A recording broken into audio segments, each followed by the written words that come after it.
November 15, 2024. A 12-year-old girl stood trembling outside Westbridge Academy as classmates circled her like wolves, their laughter cutting deeper than any blade, all because of the duct tape holding her shoes together. What they didn't know was that billionaire tech mogul James Crawford was watching from across the street, and what he was about to discover would expose a truth so devastating it would bring one of America's most powerful men to his knees. But here's what nobody could have predicted.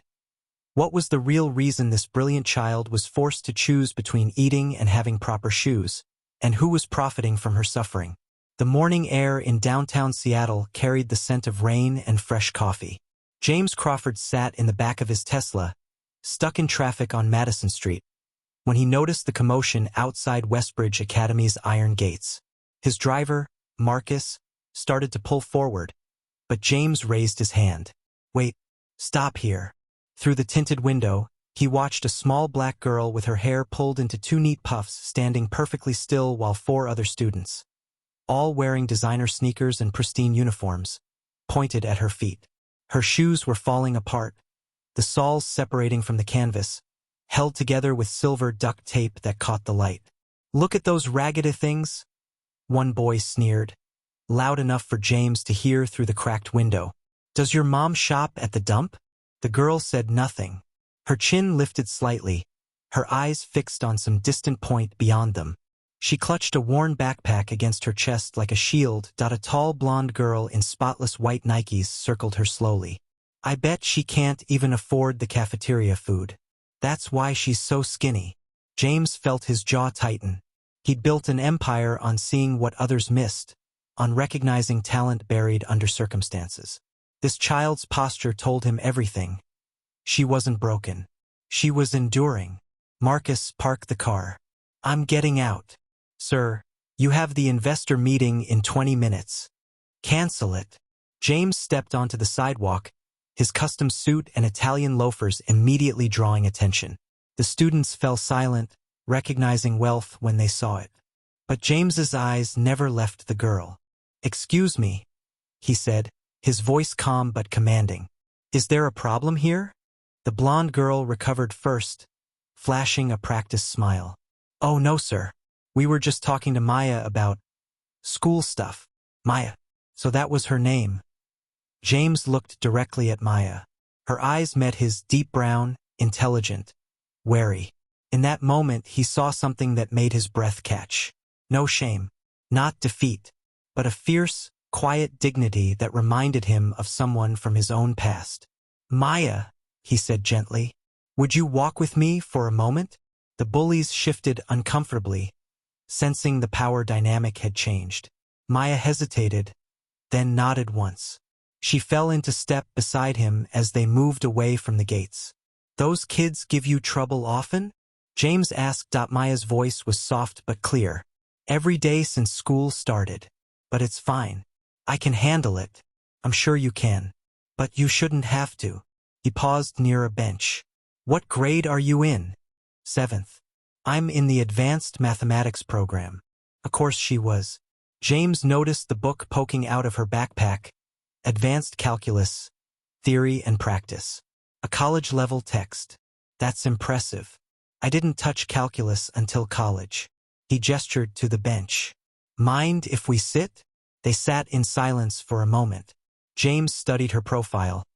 The way she kept her damaged shoes tucked under the bench. The way her fingers gripped the backpack straps with white-knuckled determination.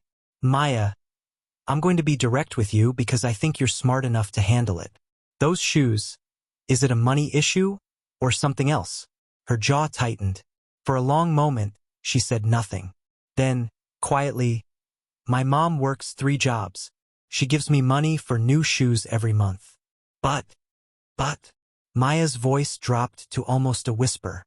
"But if I buy shoes, my little brother doesn't eat dinner. So I chose dinner. And I fix the shoes as long as I can." The words hit James like a physical blow. He'd grown up poor in South Chicago, knew what it meant to make impossible choices. But this was 2024 in one of the wealthiest cities in America, at a school that charged $40,000 a year in tuition. "How did you get into Westbridge?" he asked. "Scholarship." Maya nodded. Full academic scholarship. I tested in the 99th percentile. But the scholarship doesn't cover extras. Uniforms, supplies, shoes. Mom tries, but after rent and food. James pulled out his phone, fingers moving quickly. What's your mother's name? Maya's eyes widened in alarm. Why? Please don't call her. She'll think I complained. She's already? I'm not calling her, James said calmly. I'm making a note. What's her name? Teresa. Teresa Williams. James typed rapidly, then looked up. And your little brother? Isaiah. He's 6. Something cold settled in James's chest. A pattern was forming in his mind, one he'd seen before in his investigative work exposing corporate corruption. A scholarship student at an elite school, brilliant but struggling with basic necessities, parents working multiple jobs yet somehow unable to provide essentials. Maya, where does your mother work? All 3 jobs. She rattled them off. Overnight cleaning crew at Pinnacle Tower downtown, lunch shift at Morrison's Diner, weekend stock clerk at Savamart. James knew Pinnacle Tower. He'd almost bought it last year. The building was owned by. His thoughts were interrupted by the sharp ring of the school bell. Maya stood quickly, shouldering her backpack. I have to go. The first period is AP Chemistry. I can't be late. Wait. James stood, reaching into his wallet. He pulled out $500 bills. Take this. Buy shoes. Buy food. Whatever you need. Maya stepped back as if he'd offered her a snake. I can't take that. Why not? Because I don't take charity. Her voice was firm despite the tremor in it. My mama raised me better than that. James felt a surge of respect. It's not charity. Consider it an investment. I'm James Crawford. I run Crawford Technologies. We have a youth scholarship program, and I think you'd be perfect for it. This is an advance. Maya's eyes narrowed with an intelligence beyond her years. I've never heard of that program. That's because I'm creating it right now. James pressed the bills into her hand, closing her fingers around them. Please, for Isaiah's dinner, if nothing else. Tears welled in Maya's eyes, but she blinked them back fiercely. She clutched the money, nodded once, and turned toward the school. Then she paused, looking back. Mr. Crawford? Thank you, but be careful. Careful of what? She glanced toward the school building, where a tall man in an expensive suit stood watching them from a second-floor window. There are people here who don't like it when things change. They like us scholarship kids, quiet and grateful. When someone tries to help us, bad things happen. Before James could respond, Maya disappeared through the school's double doors. James stared after her, his mind racing. He pulled out his phone again and dialed his head of security, Nicole Chun. Nicole, I need a full background check. Teresa Williams works 3 jobs in Seattle. And I want everything you can find on Westbridge Academy's financial structure. Board members, major donors, scholarship program administration. Everything. Time frame. Nicole's voice was crisp, professional. Yesterday. James paused, still watching that second-floor window. The man had vanished. And Nicole? Keep this quiet. Something's wrong here, and I don't know who to trust yet. As Marcus pulled the Tesla back into traffic, James couldn't shake the image of Maya's face, or the cold certainty that had settled in his gut. This wasn't about shoes. This was about something much darker. And when the truth finally surfaced, it would shatter everything.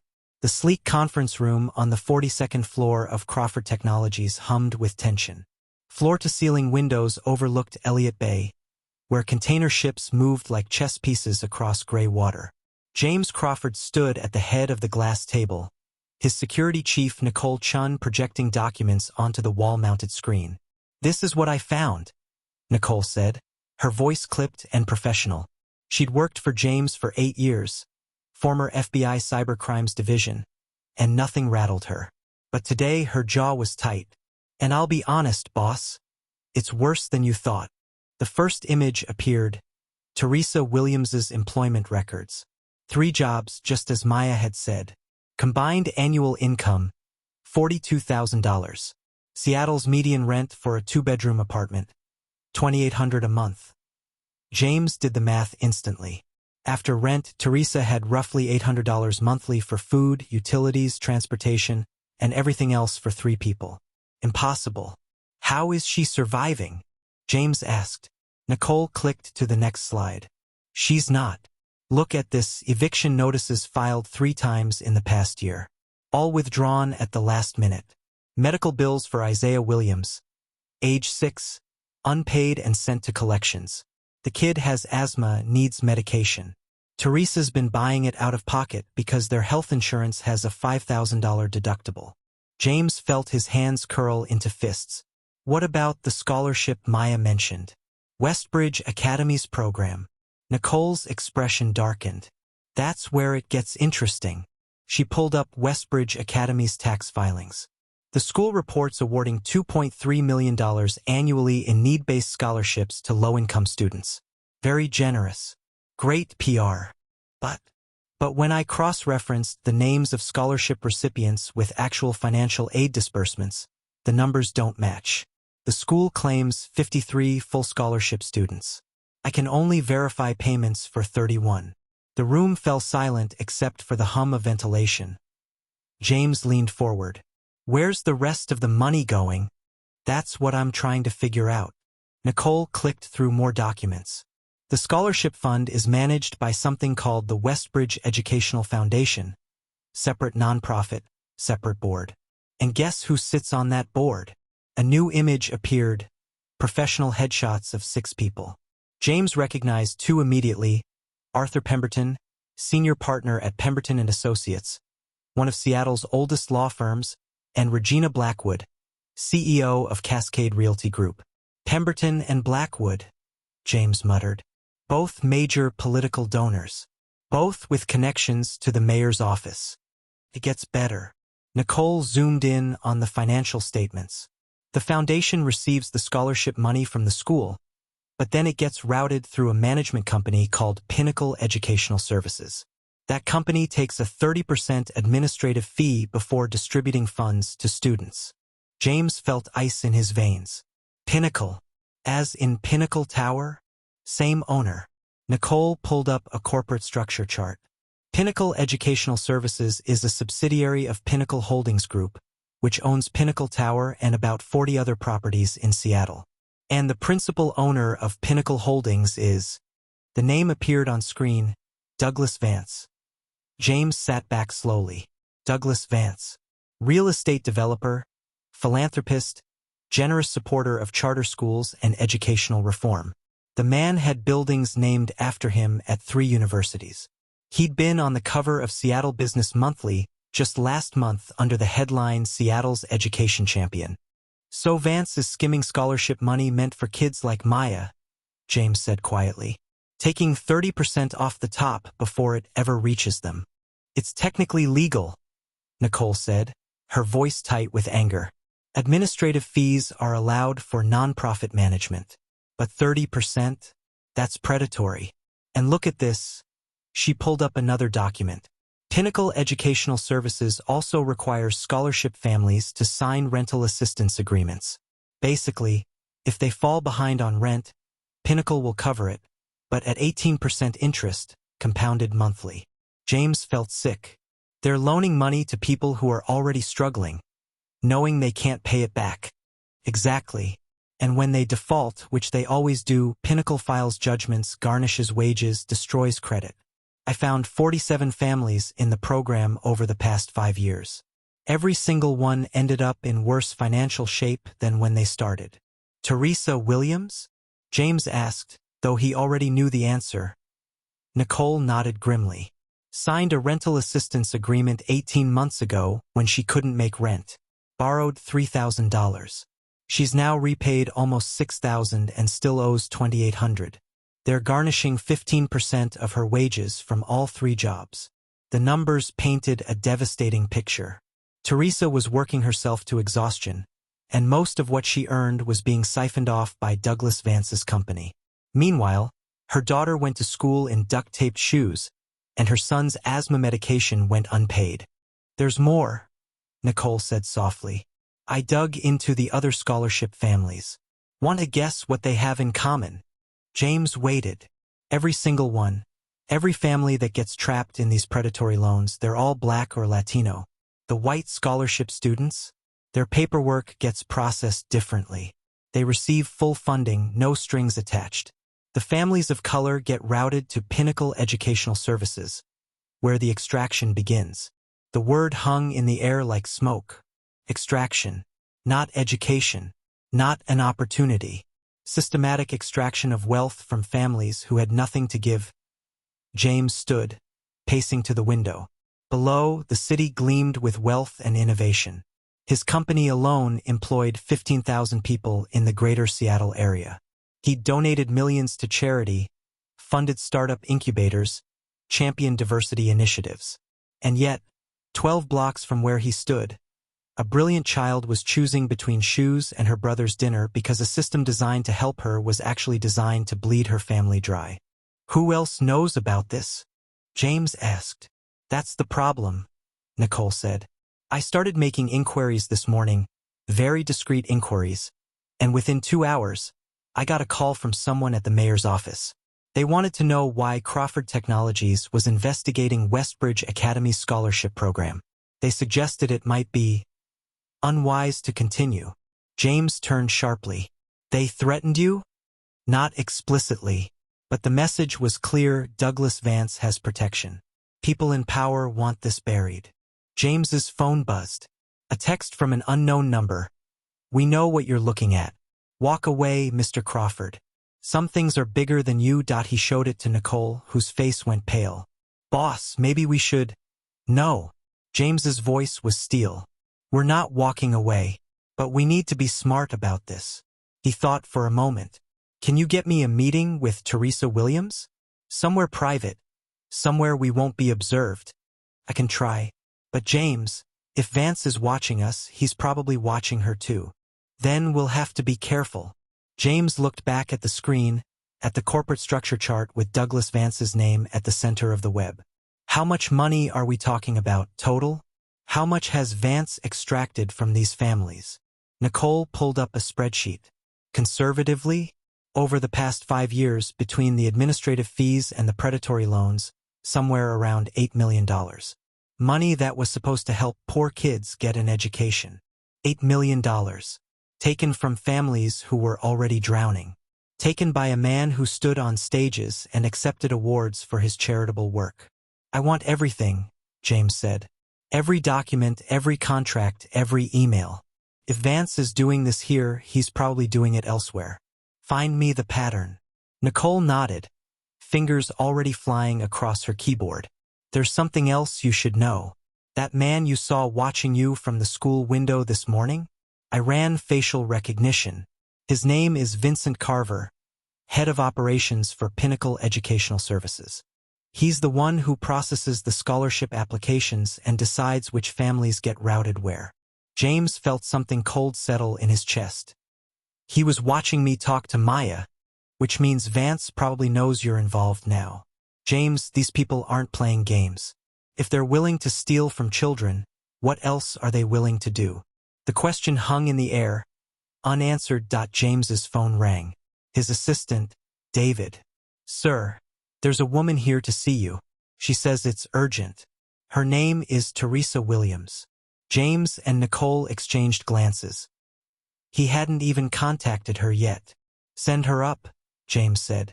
5 minutes later, Teresa Williams stood in his office, and James understood immediately where Maya got her dignity. Teresa was small, barely 5'3", wearing a faded Morrison's diner uniform. Her hair was pulled back in a neat bun, her posture erect despite obvious exhaustion. But her eyes, sharp, intelligent, afraid, those were Maya's eyes. Mr. Crawford, she said, her voice steady despite the tremor in her hands. My daughter came home today with $500. She said you gave it to her. She said you were kind. Teresa's jaw tightened. But I need to know, what do you want from us? The question was blunt, born from experience with people who offered help that came with hooks. Nothing, James said simply. Please sit down. Teresa didn't move. People like you don't give people like us money for nothing. So I'll ask again, what do you want? James gestured to Nicole. Show her. Nicole pulled up the documents on the screen. The scholarship fund discrepancies, the predatory loans, the pattern of extraction. Teresa's face went from confusion to recognition to horror as she watched the numbers appear. You're paying them back $6,000 on a $3,000 loan, James said gently. And you still owe almost $3,000 more. Teresa's knees seemed to buckle. She sat heavily in the chair, staring at the screen. I thought, they said it was helpful. They said it was part of Maya's scholarship program. Emergency assistance for families in need. It was a trap, Nicole said softly. And you're not the only one caught in it.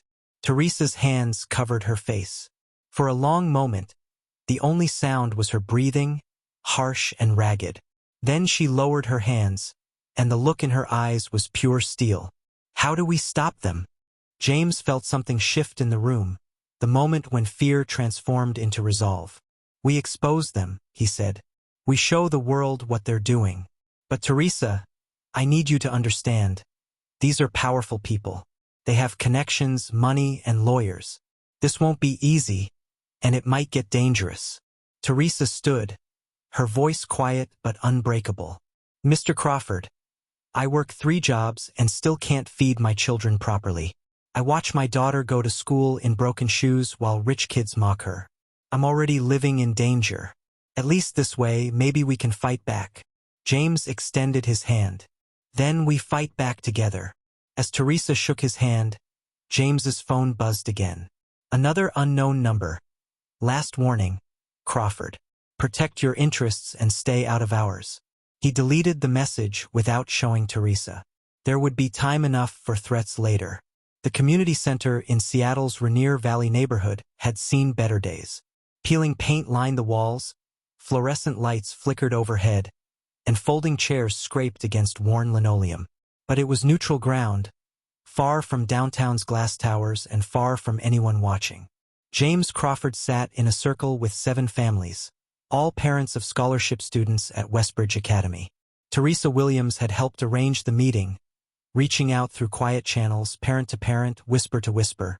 Nicole Chun stood by the door, monitoring the street outside through the window. The faces around him told stories written in exhaustion. A woman named Patricia Johnson, whose twin sons were in 10th grade, worked as a home health aide.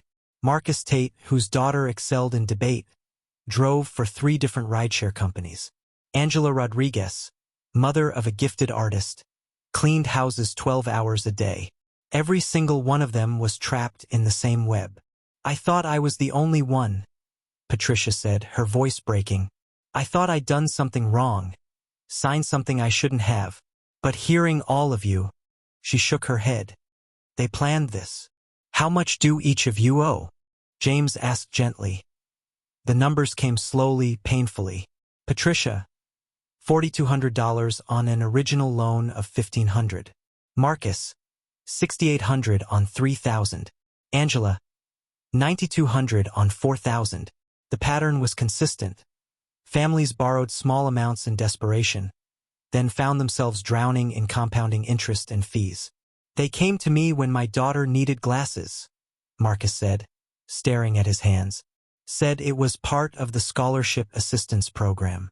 Made it sound like a gift, not a loan. By the time I understood what I'd signed, he trailed off. Teresa spoke up from across the circle. Mr. Crawford's team found something. The white families in the scholarship program, they're not being offered these loans. Just us. The room went silent. Then Patricia stood abruptly, her chair scraping loud. You're telling me this is racial? They're specifically targeting black and brown families. Nicole pulled up her tablet, displaying the data she'd compiled. Every family offered rental assistance through Pinnacle Educational Services over the past 5 years, 47 total. 47 families of color. 0 white families. The white scholarship students received direct aid with no strings attached. That's a lawsuit, said a man James hadn't been introduced to yet. Terrence Williams, no relation to Teresa, whose son was a sophomore. That's discrimination. That's illegal. It is, James agreed. But proving discriminatory intent is difficult. Vance's lawyers will argue the loans were offered to families who specifically requested emergency assistance, that race wasn't a factor in the selection process. But it was, Angela said quietly. When I went to the financial aid office, the counselor, a white woman, looked at my application and said, "Oh, you'll probably need our special assistance program." She didn't say that to the white parents in the waiting room. She said it to me. Teresa nodded. Same thing happened to me. It was like they already knew which families to target before we even walked through the door. James felt anger tightening in his chest, but he kept his voice calm. That's why we need more than just data. We need testimony. We need documents. And most importantly, we need someone on the inside, someone who can show us exactly how they select which families get exploited. You mean like a whistleblower? Marcus asked. Exactly like that. Patricia crossed her arms. Mr. Crawford, I appreciate what you're trying to do. But these people, Vance, Pemberton, all of them, they own this city. They have judges in their pocket. What makes you think we can win? James leaned forward. Because I'm not just some billionaire with good intentions. I built my company by exposing corruption in tech giants that everyone said were untouchable. I've taken down CEOs who thought they were invincible. And I have resources, legal teams, investigators, media connections. But I can't do this alone. I need you to trust me. Why should we? Terrence asked bluntly. No offense, but rich people don't usually go to war for folks like us unless there's something in it for them. It was a fair question. James considered it carefully before answering. 2 reasons, he said finally. First, because what's happening to your families is evil, and I have the power to stop it. That alone should be enough. But second, he paused, the memory rising unbidden. I grew up in South Chicago. My mother worked as a custodian. My father left when I was 3. I got into a magnet school on a scholarship when I was 13, same as your kids. And the school guidance counselor, nice white lady, she told my mother that she should probably pull me out. Said kids like me weren't equipped for the academic rigor. The room was silent. My mother fought for me, fought the system, fought everyone who said I didn't belong. She died when I was 22, worked herself to death trying to give me opportunities. I built this company in her name.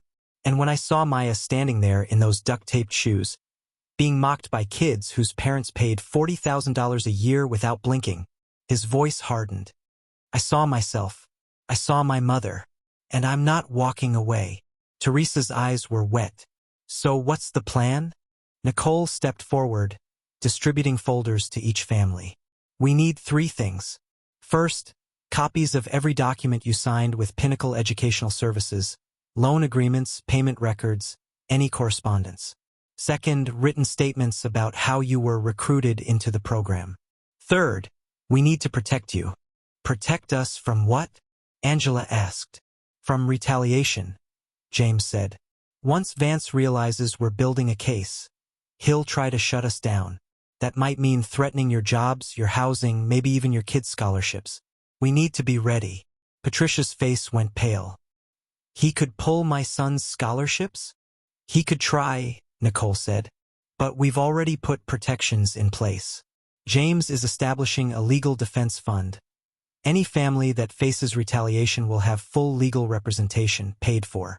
We're also setting up an emergency assistance fund for immediate needs. Rent, food, medical expenses. No strings, no interest. Marcus shook his head in disbelief. You're serious? Completely, James said. But I need you to understand this is going to get ugly. Vance will fight dirty. He'll try to discredit us, intimidate us, maybe worse. Are you willing to stand up to that? The families exchanged glances. Years of exhaustion showed in their faces, but something else was there too. A spark of defiance that hadn't been extinguished. Teresa spoke first. I'm in. One by one, the others nodded. Good, James said. Then here's what happens next. Nicole's team will work with each of you individually to gather documentation. We're also going to approach Vincent Carver. Carver, Patricia said. The guy who runs the program? He's the weak link, Nicole explained. Our research shows he's been passed over for promotion 3 times. His salary is barely 6 figures while Vance pulls in millions. He's also got a daughter at Westbridge on scholarship. If anyone might flip on Vance, it's him. That's a big if, Terrence said. It is, James admitted. But if Carver talks, we'll have everything, internal emails, selection criteria, the whole system laid bare. It's worth the risk. The meeting continued for another hour, families sharing stories, Nicole taking detailed notes. As they prepared to leave, Maya appeared in the doorway with her little brother Isaiah. Teresa must have asked a neighbor to bring them. Maya's eyes found James immediately. She was wearing new shoes. Simple canvas sneakers, nothing fancy, but they were whole and clean. She walked differently now, shoulders back, head high. "Mr. Crawford," she said quietly. "Can I talk to you?" They stepped aside while Isaiah entertained himself by drawing on the chalkboard. "I heard what you're doing," Maya said. "For my mom. For all of us. Your mother's a brave woman." "I know." Maya's jaw tightened. "But Mr. Crawford, there's something you should know. At school today, Vincent Carver pulled me out of class. He asked me about you. About what we talked about." James felt ice in his veins. "What did you tell him?" "Nothing. I said you were nice and gave me money for shoes. That's all." She paused. "But he said something weird. He said, 'Tell your mother that opportunities can disappear as quickly as they appear.' Then he just walked away. It was a threat, clear as day." "Maya, did he threaten you directly?" "No. But Mr. Crawford." Her voice dropped to a whisper. "I'm scared. Not for me. For my mom. For Isaiah. What if they hurt us?" James knelt down to her level the same way he had that morning outside the school. "I won't let that happen. I promise you. My security team will make sure your family is protected. But Maya, I need you to be my eyes and ears at school. If Carver or anyone else approaches you again, you tell me immediately. Can you do that?" Maya nodded, but her eyes were still afraid. James stood, pulling out his phone. He sent a quick text to Nicole. "We need 24/7 security on the Williams family. Starting tonight as the families filtered out of the community center." James noticed a black sedan parked across the street. Tinted windows, engine running. It hadn't been there when they arrived. Nicole saw it too. "We've got company. Get everyone out the back exit," James said quietly. "Now." They moved quickly, herding families through the rear door to where their cars were parked. The sedan didn't follow, but James felt eyes watching from behind that dark glass. Back in his own car, James sat in silence while Marcus drove. His phone buzzed. A text from an unknown number, accompanied by a photo. It was Maya, captured through a telephoto lens, standing outside Westbridge Academy that morning. The message was simple, "Beautiful family. It would be a shame if something happened to them." James deleted the photo immediately, but the message was clear. Vance knew everything, and he was willing to threaten a child to protect his empire. "Boss," Marcus asked from the front seat. "You okay?" James looked out at the Seattle skyline, at the city he'd helped build, now revealed as something far uglier than he'd imagined. "No," he said quietly, "but we're not backing down." Nicole's phone rang. She answered, listened, then hung up with a grim expression. "That was one of my contacts at the courthouse. Douglas Vance just filed a defamation lawsuit against you personally, James. He's claiming you've been spreading false rumors about his charitable organizations. He's seeking $50 million in damages and a restraining order to prevent you from contacting any Westbridge families." James felt a cold smile cross his face. He's scared. That's good. Scared people make mistakes. Or they get dangerous. Nicole countered. "Then we'd better move fast." James pulled up his contacts, dialing his attorney. "Get me Elizabeth Young. Tell her I need her for a war, not a trial." As the car merged into evening traffic, James thought about Maya's face, about Teresa's exhaustion, about all the families trapped in Vance's web. The billionaire had made one critical error. He'd assumed James Crawford would back down. He was about to learn just how wrong he was. The alliance was formed. Now came the real fight. The law offices of Young and Associates occupied the 20th floor of Columbia Tower, Seattle's tallest building. Elizabeth Young stood at the conference table, her silver-streaked hair pulled back sharply, her expression carved from granite. She'd spent 30 years dismantling corporate empires built on fraud, and right now, she was livid. "They're not playing defense," she said, tossing a legal document across the table toward James. "They're scorched earth." James picked up the papers. 3 separate lawsuits filed in the past 48 hours. One against him personally for defamation. One against Crawford Technologies for industrial espionage and harassment of business competitors. And a third, this one made his blood run cold, against Teresa Williams for theft of proprietary information and breach of confidentiality agreements. Theft. James looked up sharply. What are they claiming she stole? Her own loan documents, Elizabeth said grimly. Apparently, when you sign with Pinnacle Educational Services, there's a clause buried on page 17 that states all financial records remain property of the company. By sharing those documents with you, Teresa technically violated the agreement. Nicole swore under her breath. That's insane. Those are her personal financial records. It's also legally murky enough to cost her tens of thousands in legal fees to fight, Elizabeth countered. Which is exactly the point. They're not trying to win these cases. They're trying to drown us in litigation and scare the other families into silence. James stood, pacing to the window. Below, the city moved in its usual rhythm, oblivious to the war being waged in boardrooms and courtrooms. What about the discrimination case? Can we still file? We can, but Vance's team is already working to undermine it. Look at this. Elizabeth pulled up an email on her tablet. Sent yesterday to every scholarship family we've been in contact with. It's from Westbridge Academy's legal counsel. James read the message, his jaw tightening with each word. It was carefully worded, technically not a threat, but the meaning was clear. Families who participated in litigation against Pinnacle Educational Services might find their scholarship agreements subject to routine review and potential revision based on updated eligibility criteria. They're threatening to pull the scholarships, Nicole said flatly. Without saying it directly, Elizabeth confirmed. Smart lawyering. Unethical, but smart. James's phone buzzed. Teresa Williams. He answered immediately. Mr. Crawford. Her voice was tight with panic. They fired me. Morrison's Diner. The manager said I was being let go due to performance issues. I've worked there 3 years without a single complaint, and suddenly today I'm fired. James felt fury building in his chest. Did they give you anything in writing? Just a termination notice. Says I was late 4 times last month. Mr. Crawford, I wasn't late. Not once. They're lying. I know they are. Teresa, listen to me, don't sign anything they give you. Elizabeth Young, my attorney, will be contacting you within the hour. We're going to fight this. After he hung up, Elizabeth was already typing.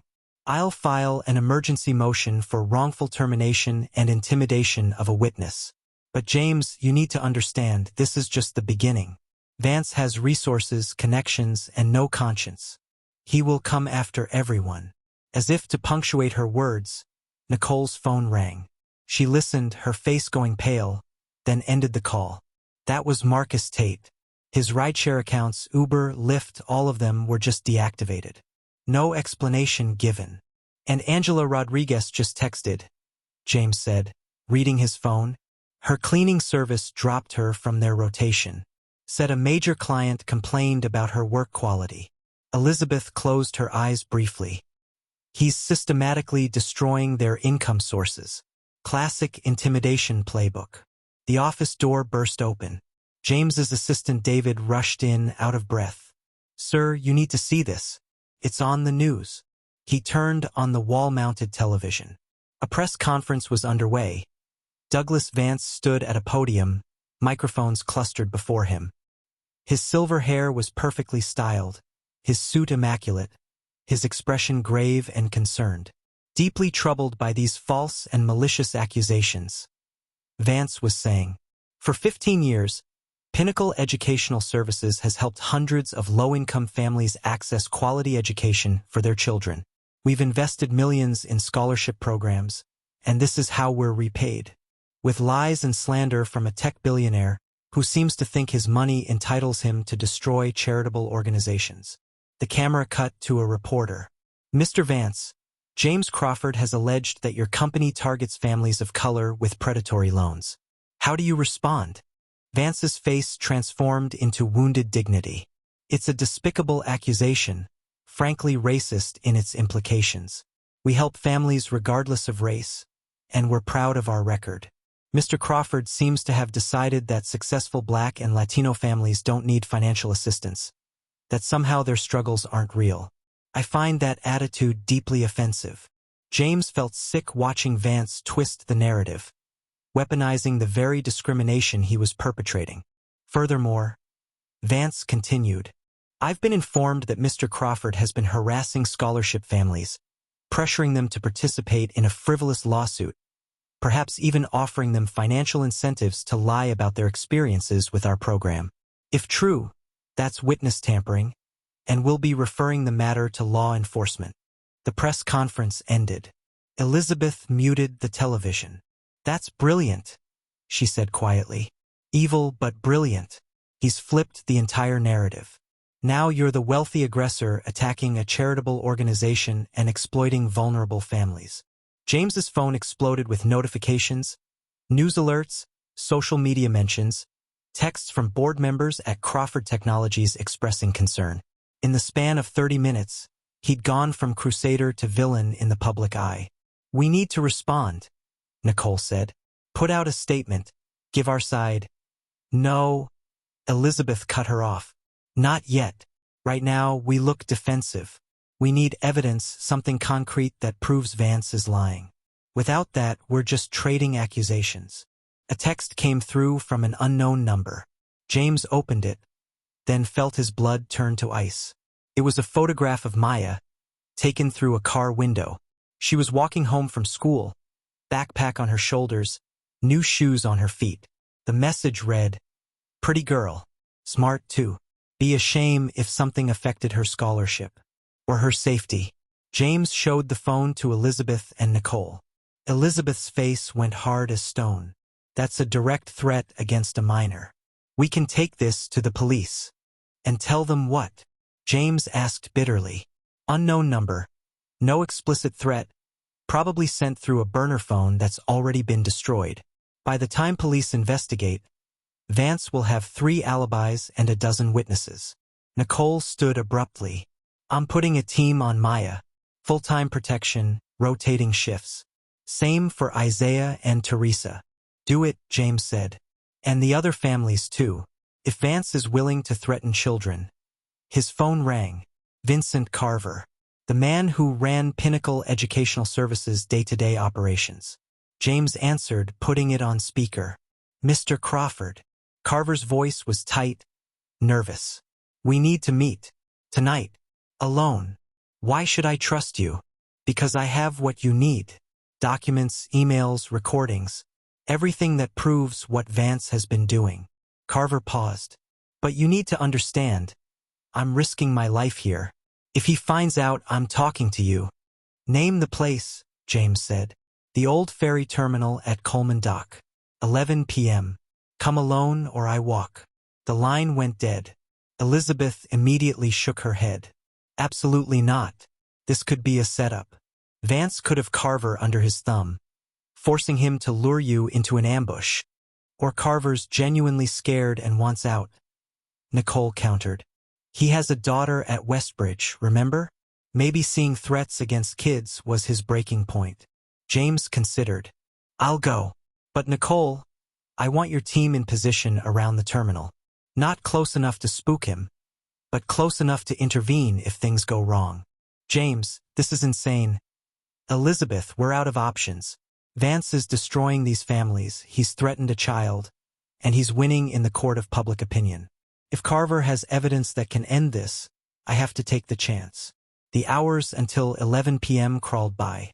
James spent them coordinating with Nicole's security team, reviewing what they knew, and making increasingly desperate calls to families who were wavering under Vance's assault. Patricia Johnson was ready to drop out. Her sons were terrified of losing their scholarships. Marcus Tate's bank account had been frozen pending an IRS audit that seemed to materialize out of nowhere.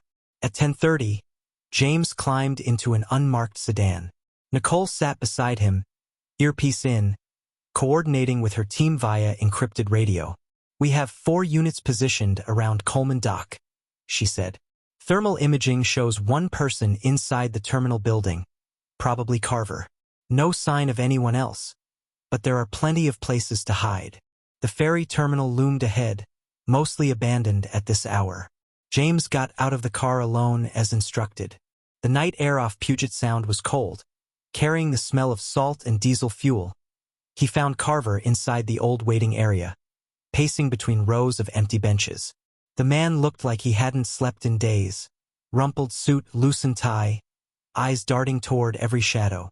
"You came," Carver said, relief flooding his voice. "I came. You said you have evidence?" Carver pulled a thumb drive from his pocket. "Everything. 5 years of files. Selection algorithms that specifically flag families of color for the loan program. Emails from Vance ordering me to maximize debt extraction. Audio recordings of him laughing about bleeding these families dry." His hand shook as he extended the drive. "I've done terrible things, Mr. Crawford. I helped destroy people who trusted me. But I have a daughter, and when I heard Vance talking about threatening Maya Williams," his voice broke. "I can't do this anymore." James took the thumb drive. "Why now? Why not months ago, years ago?" "Because I was a coward. Because I told myself it was just business, just following orders. Because the money was good and I convinced myself these families would have been poor anyway, that we weren't really hurting them." Carver's face twisted with anguish. "But you were right. What we did, what I did, it's evil. And I can't live with it anymore. This evidence, it's verified? Authenticated? All of it. Digital signatures, metadata, the works. It'll hold up in court." James felt hope surge for the first time in days. "Vincent, you're doing the right thing. We'll protect you. Get you immunity, make sure." The bullet shattered the window behind Carver's head. James dove for cover as the second shot hit Carver in the shoulder, spinning him around. The man screamed, falling against a bench. James scrambled toward him as gunfire erupted outside. Nicole's team engaging with whoever was shooting. "Stay down," James shouted, pressing his jacket against Carver's bleeding shoulder. The man's face was white with shock, but his fingers closed around James's wrist with desperate strength. "The drive," Carver gasped. "Get it to the media. All of it. Promise me." "I promise. Just hold on. An ambulance is coming." More gunfire, shouting, then silence. Nicole burst through the door, gun drawn, 2 of her team behind her. "Clear." The shooter fled. "We got his vehicle plates." Paramedics arrived within minutes, loading Carver onto a stretcher. As they wheeled him toward the ambulance, James clutched the thumb drive in his fist.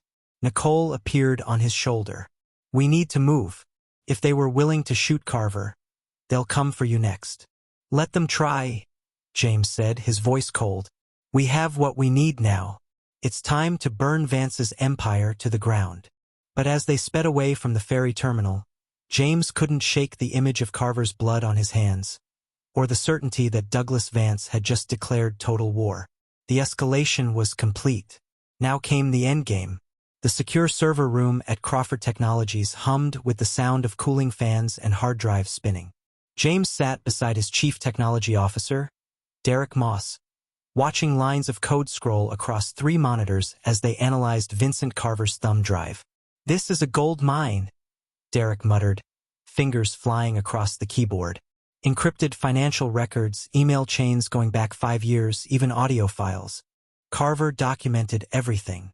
James leaned closer to the center monitor, where an email thread was displayed. The sender, Douglas Vance. The subject line, Q4 collection optimization. "Vincent, numbers are down this quarter.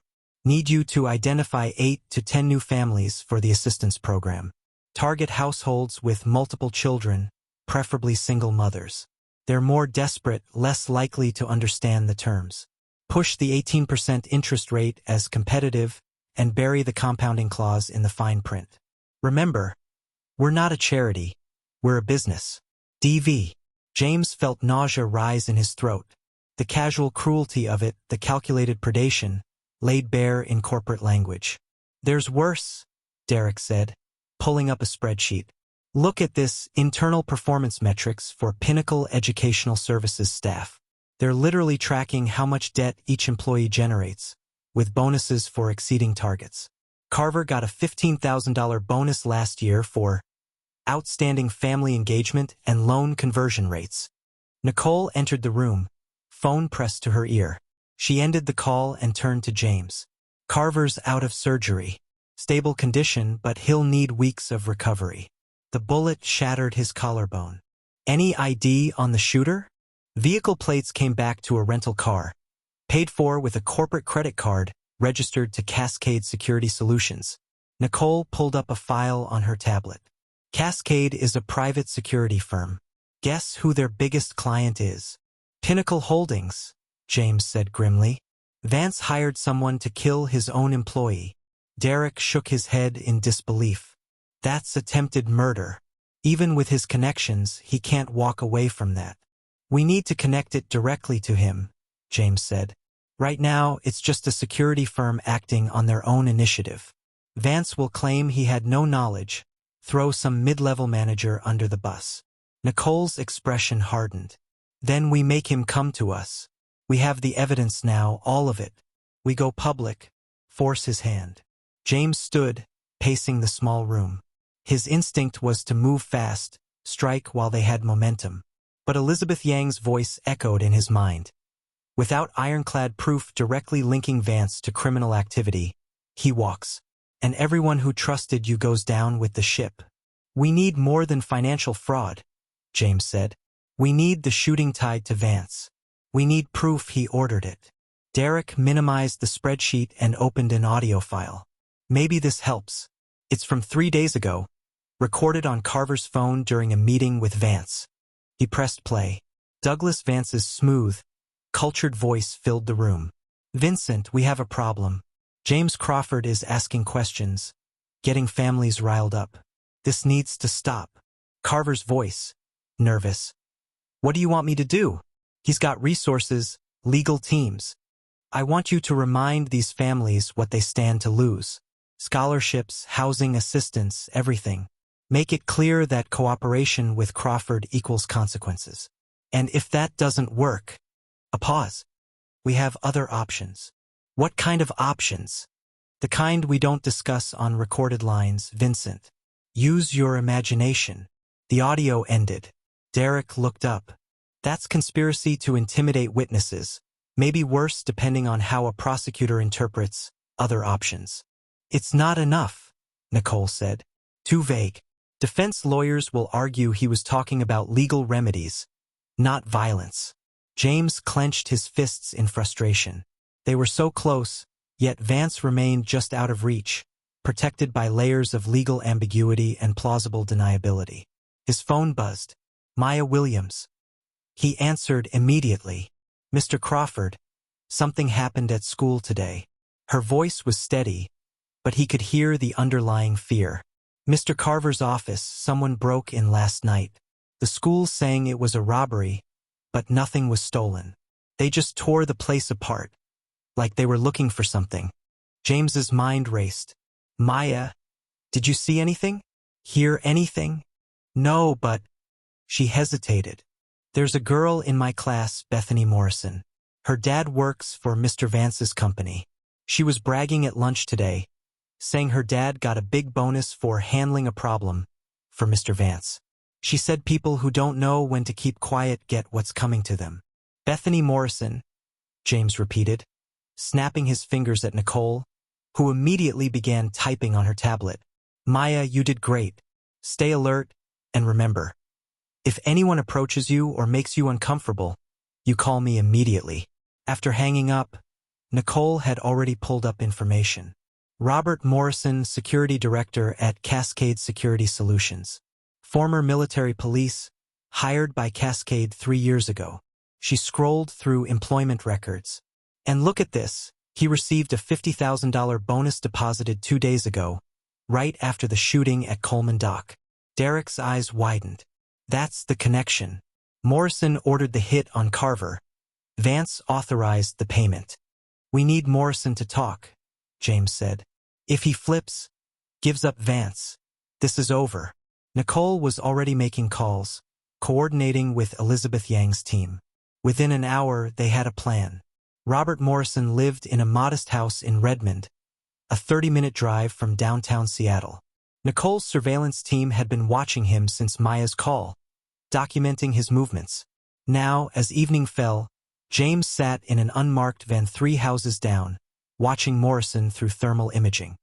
He's alone, Nicole reported. The wife took the kids to her mother's place this afternoon. Probably thought they'd be safer away from the house. Smart woman, James muttered. Elizabeth Yang sat beside him, reviewing legal documents. Remember, we're not law enforcement. We can't coerce a confession. This has to be his choice. What if he doesn't choose to talk? Then we give what we have to the FBI and hope it's enough. Elizabeth closed her folder. But James, there's something you should know. I got a call from the U.S. Attorney's Office an hour ago. They're aware of our investigation into Vance. They're interested but cautious. Apparently, Vance has friends in the Justice Department. James felt his jaw tighten. How high up? High enough that we need to be careful. If we move too fast without solid evidence, people above us might bury it. The unfairness of it burned in James's chest.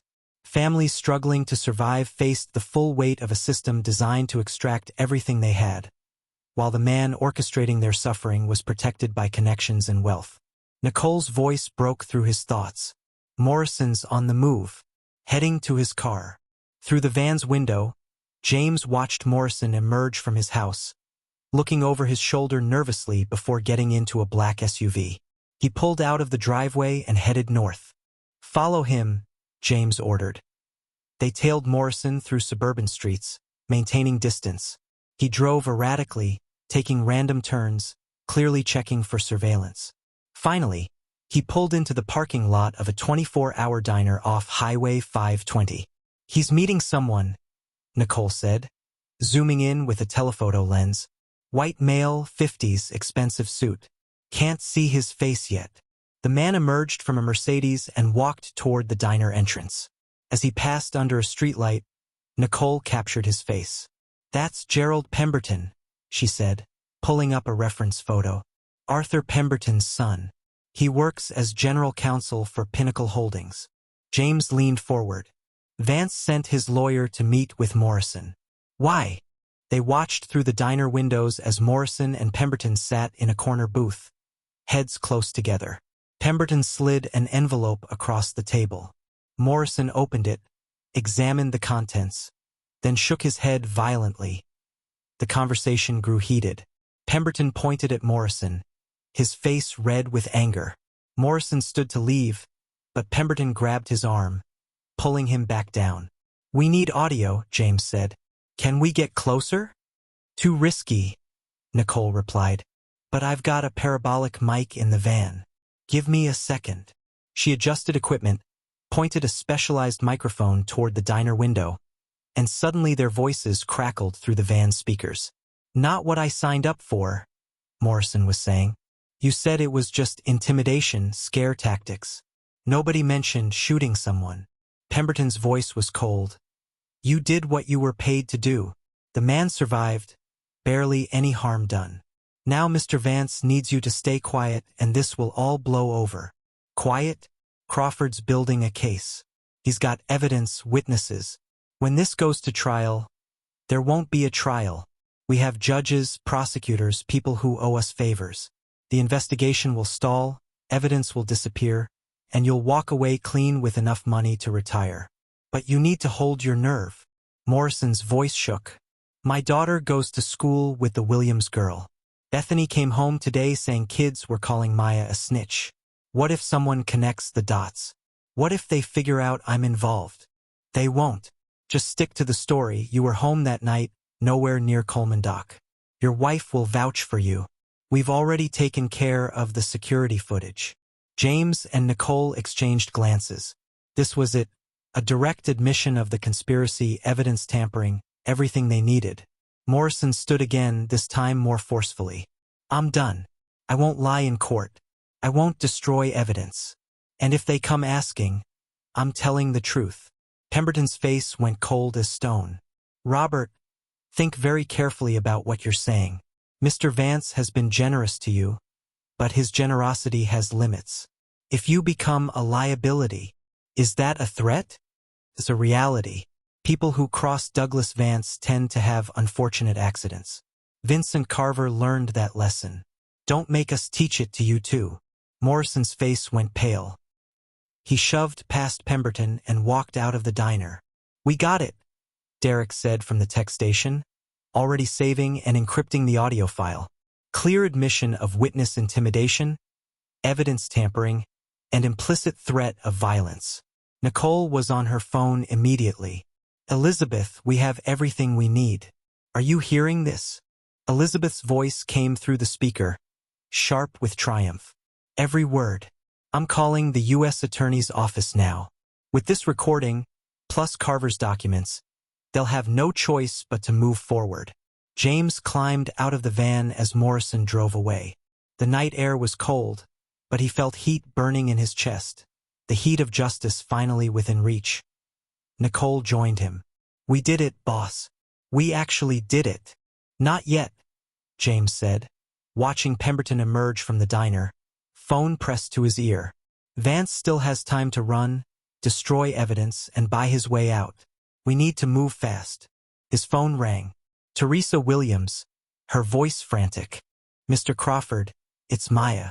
She didn't come home from school. I called everyone, checked everywhere. She's missing. James felt ice flood his veins. When did you last see her?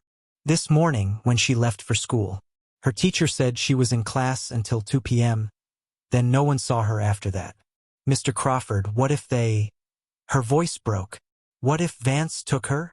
Nicole was already barking orders into her radio, mobilizing every resource. James forced his voice to stay calm, even as panic clawed at his throat. Teresa, we're going to find her. I promise you. Stay by your phone. As he ended the call, James looked at Nicole. Vance knows we're closing in. He's desperate, and desperate men do terrible things. Then we'd better find Maya before he does something we can't fix. The pursuit had become a race against time, and the stakes had never been higher. The command center Nicole had established in Crawford Technologies buzzed with controlled urgency.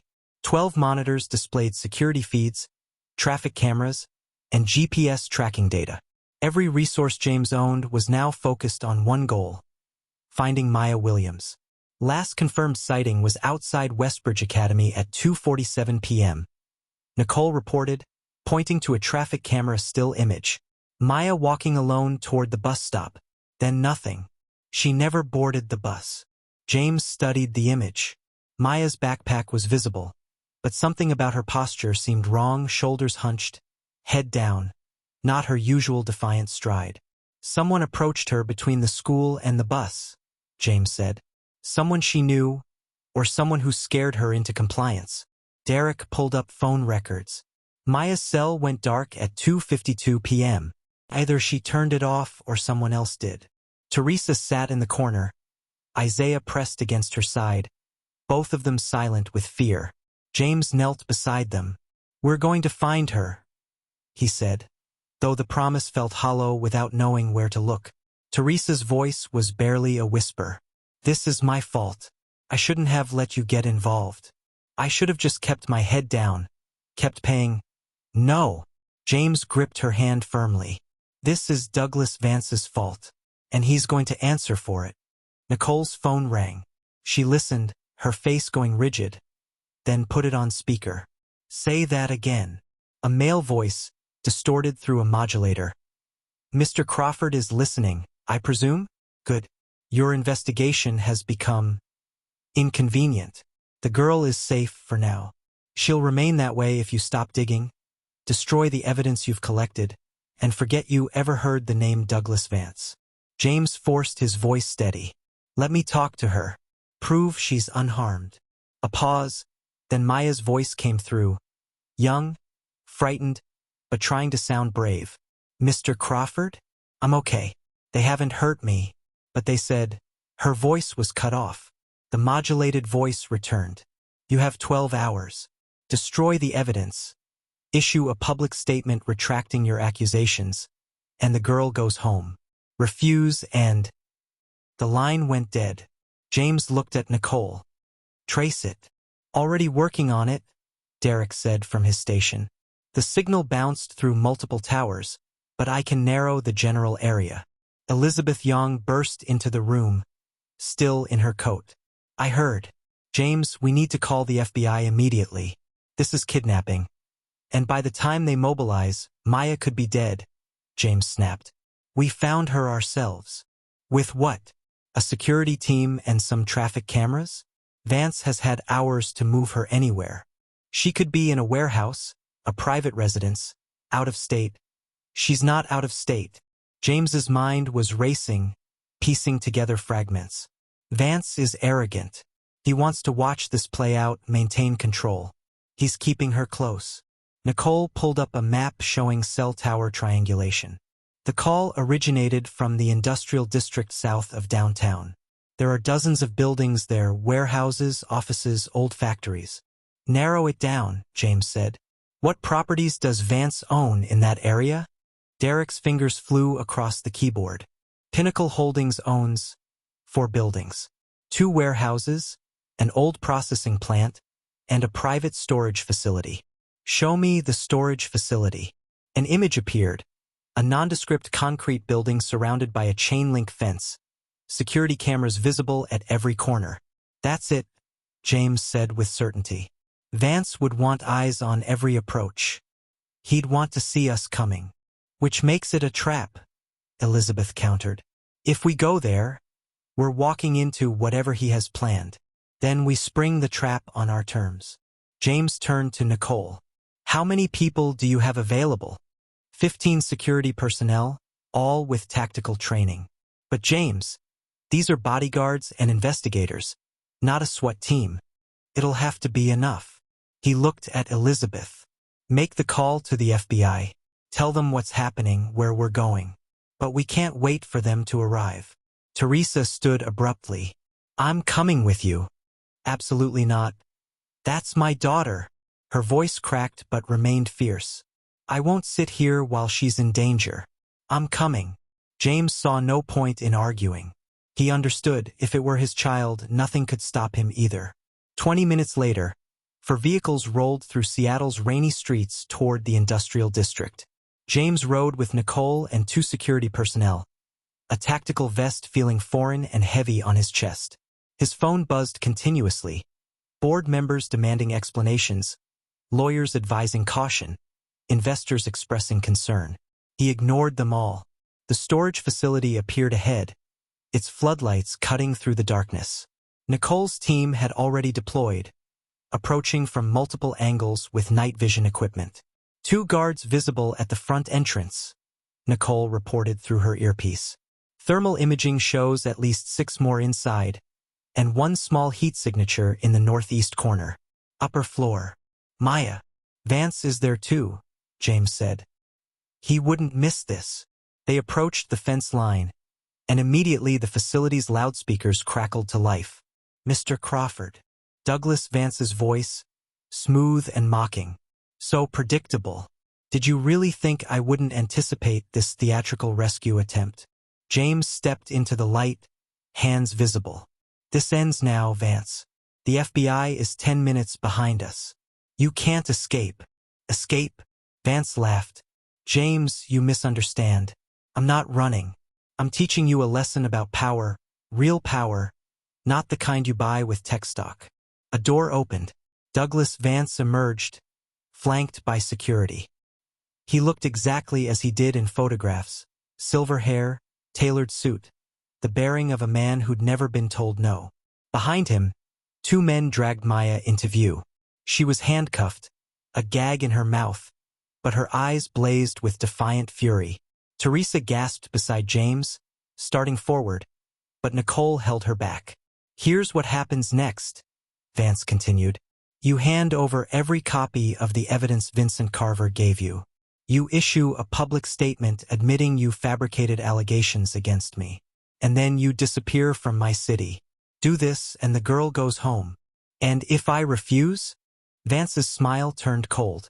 "Then Maya Williams becomes another tragic victim of Seattle's crime problem. A scholarship student in the wrong place at the wrong time. Her mother, devastated by grief, perhaps falls behind on her predatory loan payments and loses everything. A sad story, but hardly unique. The casual cruelty of it, the way he reduced Maya's life to a negotiating chip, ignited something volcanic in James's chest. "You made a mistake, Vance," James said quietly. "You assumed I'd fold to protect one child, but I'm protecting all of them. Every family you've exploited, every child you've stolen from. Maya understands that. Don't you, Maya?" Maya's eyes met him across the distance. Despite the gag, despite the fear, she nodded once. "Firm, certain, touching," Vance said, "but ultimately pointless. You see, James, I've spent 30 years building connections, buying influence, ensuring that people like me don't face consequences for our business decisions. You're just a tech billionaire playing hero. I own this city." "You did," James corrected, "until you kidnapped a 12-year-old girl on camera." Vance's smile faltered. "What?" James held up his phone, showing a live stream. "Meet the internet, Douglas. This entire conversation has been broadcast to 40,000 people and counting, including your confession to kidnapping, blackmail, and predatory lending. The FBI is watching. So is the U.S. Attorney's Office. So is the world." For the first time, Douglas Vance's composed mask cracked. He spun toward his security team. "Shut it down. Cut the feed." "Too late," Nicole said, stepping forward with her weapon drawn. "The FBI is pulling into the parking lot right now. And every word you've said is admissible evidence." Sirens wailed in the distance, growing closer. Vance's security guards lowered their weapons, recognizing the end when they saw it. Federal agents poured through the gates, weapons raised, shouting commands. In the chaos, James ran toward Maya. One of Vance's men released her, hands up in surrender. James pulled the gag from her mouth, working at the handcuffs. "You okay?" he asked. Maya nodded, tears streaming down her face. "I knew you'd come. I knew it." Teresa reached them, pulling Maya into her arms with a sob. Isaiah wrapped his small arms around both of them. Across the lot, FBI agents cuffed Douglas Vance. His face was a mask of disbelief and rage. "This isn't over, Crawford. I have lawyers, connections." "Had," James corrected, walking toward him. Past tense. "Your connections won't help you now. Not after kidnapping a child on livestream. Not after the whole world saw who you really are." Agent Sarah Hendricks, lead investigator, approached James. "Mr. Crawford, we'll need statements from everyone. But I have to say, that was either brilliant or incredibly reckless." "Both," James admitted. "But it worked." As federal agents processed the scene and paramedics checked Maya, James stood with Teresa, watching justice finally arrive. "It's over," Teresa whispered. "It's really over." James thought about the other families still trapped in Vance's web, about the years it would take to undo the damage, about the scars that would remain. "No," he said gently, "but it's beginning to end." In the flashing lights of police cars and news vans, Maya stood between her mother and brother, no longer a victim but a survivor. And somewhere in the crowd of onlookers, other families watched. Families who'd been too afraid to fight back, who'd accepted their suffering as inevitable. Now, for the first time, they had hope.